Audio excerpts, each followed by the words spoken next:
Hello. Welcome everyone to One Piece chapter 1073. We're going to be breaking it down today into things like pacing, general plot structure, and hopes for the future. So, it's time. Basic plot summary. Well, after Suzy betrays Lucci and Kaku, we find out that she is an important component to Vegapunk. So the attack from CP0 fails, and the pacifistas are neutralized along with all standing capacities. Then we later find out what happened to Edward Weevil.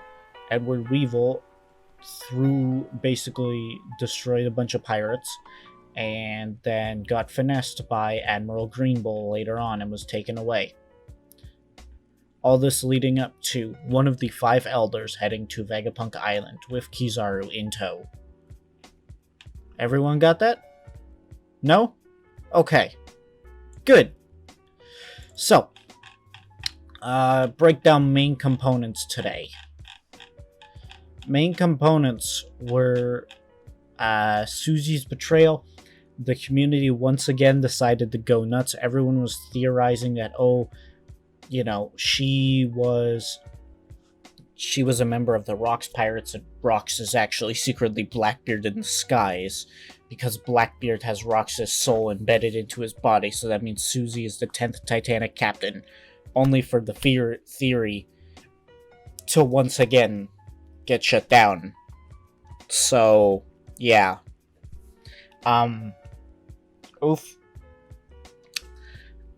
Not really much you can do. But, that was an interesting part. Now, the pacifistas getting neutralized did feel easy, but then again, this arc ain't over yet. So, yeah. Notable interactions are the Mihawk pacifista interacting with Zoro. It's something. It's not necessarily,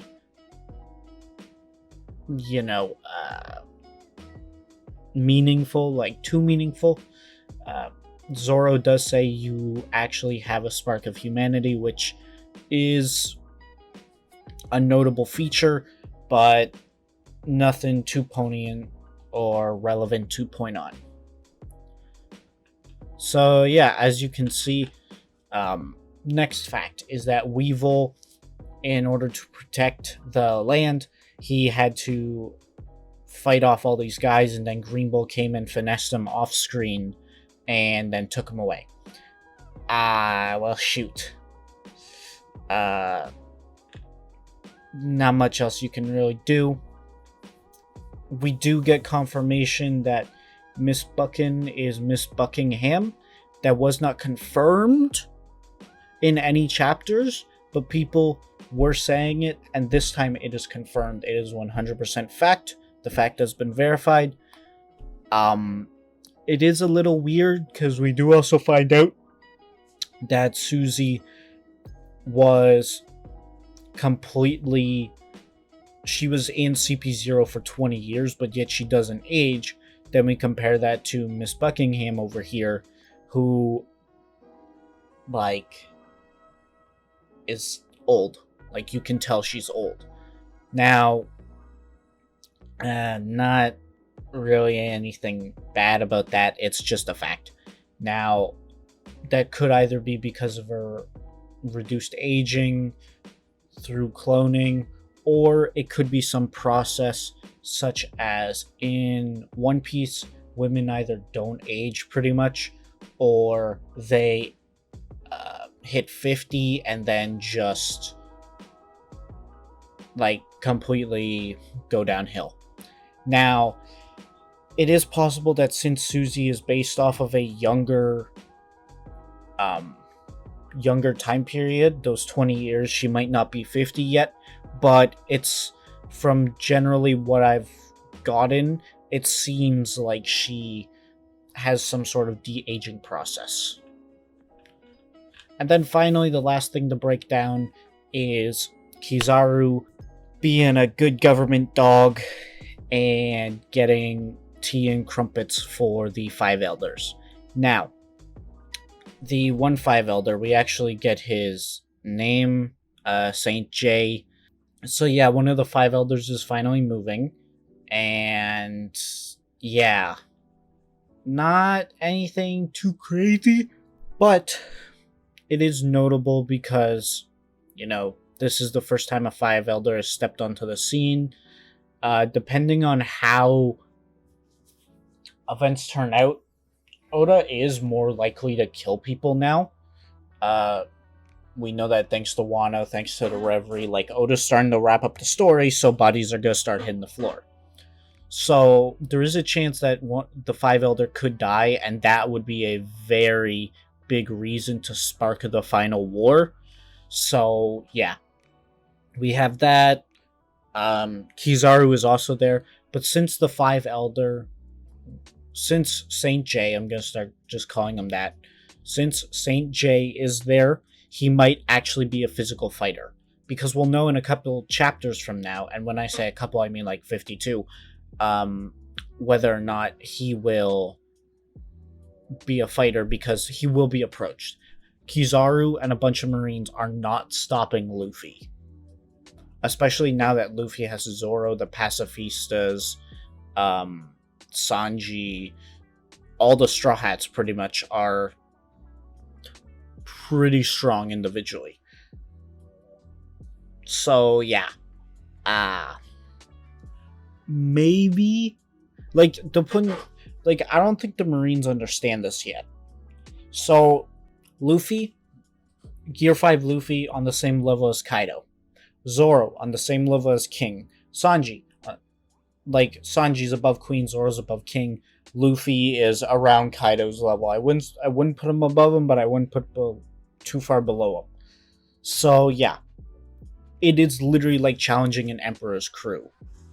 Now, granted, we have no idea if Jinbei is on the same level as Jack, but that's not too far of a stretch to say that Jinbei could fight Jack and win.